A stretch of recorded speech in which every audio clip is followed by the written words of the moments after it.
This is what Orthodox Christians believe about Mary. Immaculate conception. Now, this is not about Jesus. This is about Mary. Catholic teaching says that Mary was conceived without original sin, and she never inherited the guilt of Adam.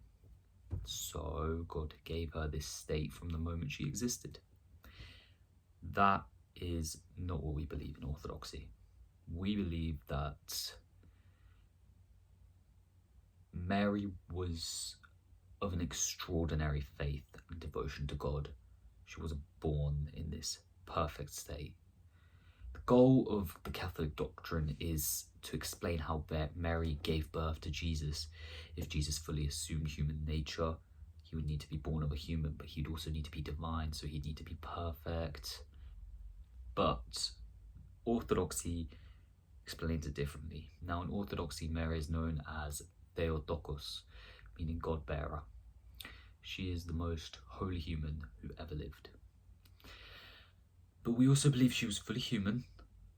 She was born into the same broken world as everyone else, and she inherited morality and human weakness.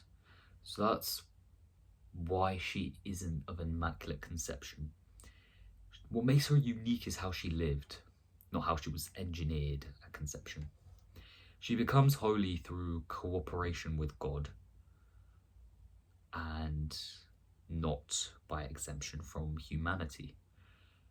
This breaks the idea that Christ healed human nature by assuming it. Christ assumed human nature, so he assumed a human form.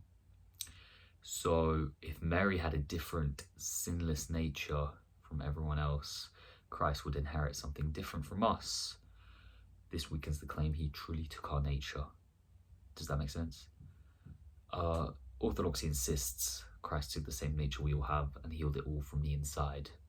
And Mary's holiness is more meaningful if it's chosen, not if it was created. Mary is holy in Orthodoxy because she said yes to God freely.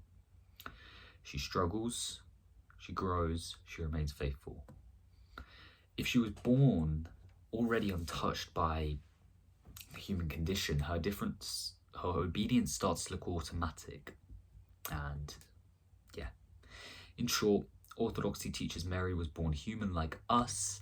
However, she lived a life of great faith, great obedience to God, and so that makes her holiness more meaningful because she was chosen from God because she lived that life. And in my opinion, that's all the more reason to honour her.